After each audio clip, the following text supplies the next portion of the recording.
I'm going through changes. Yeah, sí, sí. Bé. Big Mouth. Ja sabeu, la sèrie que fa humor de caca, cul, pet, pis.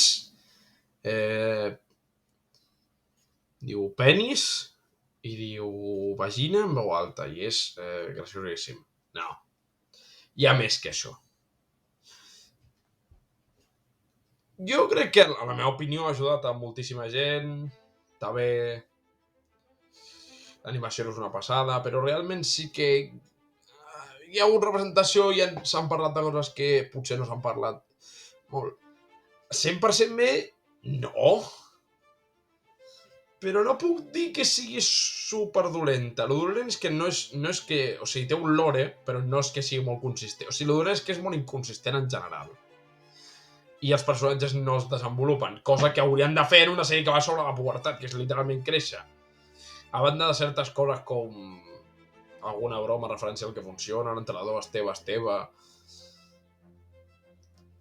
El target, tot i així, en plan, pel fet de ser una sèrie adolescent, no molt adulta, és més adolescent, doncs sí que pot tenir un target molt, molt concret de nens adolescents i pot ser una influència més positiva que altres sèries. Sí, per molt repugnant i per moltes bromes nivell South Park d'ofensives que hi hagin, sí, considero que sí. És un 6 de 10, no us penseu tampoc. Hi ha coses millors, hi ha coses pitjors. Ai, senyor. See you, chump. What the hell? Bé, després d'aquesta intro tan accelerada i sense molt venir cuento, pues vaig explicar-ho realment del que volem parlar al vídeo. Pues si Big Mouth té unes 6 i pico temporades, 6 temporades, mare de Déu. I Inside Job, cancel·ladíssima, no era bona, es veu. Però recursos humans, o human resources, sabeu dels personatges que he dit abans que no creixen i que hi ha moltes coses així? Doncs bé, segueix havent un món referencial, no us mentiré, però aquí els personatges creixen una mica, els problemes són molt més amplis, ja que pots el rang d'edat dels monstres, que amb qui aconsellen, és més ampli, i el rang de situacions també.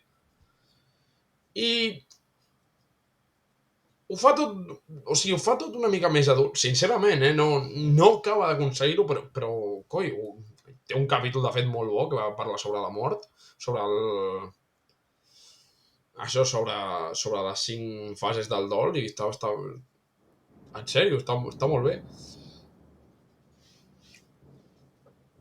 Les diferents situacions d'oficina, perquè és una mica d'Office, també són bastant divertides. Bueno, també tenia alguna divertida, però aquí n'hi ha moltes més.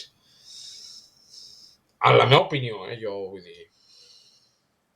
I hi ha capítols seriosos on la comèdia doncs es deixa totalment de banda. M'agrada molt més que Big Mouth. Té 2 temporades i considero realment que ho han fet molt bé. I és molt xula, sincerament, veieu-la, o sigui... I te la pots veure sense veure Big Mouth abans, t'ho expliquen una mica, si vols te la mires abans, no importa molt. Però per lore està molt connectats, o sigui que si per algun motiu us passa com a mi, que heu de tenir un lore super concret, doncs ja ho sento. Jo no puc fer res.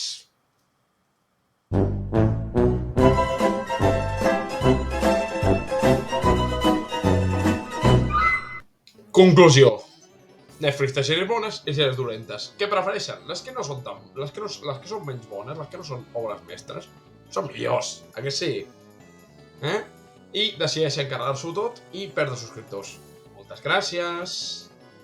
Oh, you've done it. You've made me 1930s work whistle angry.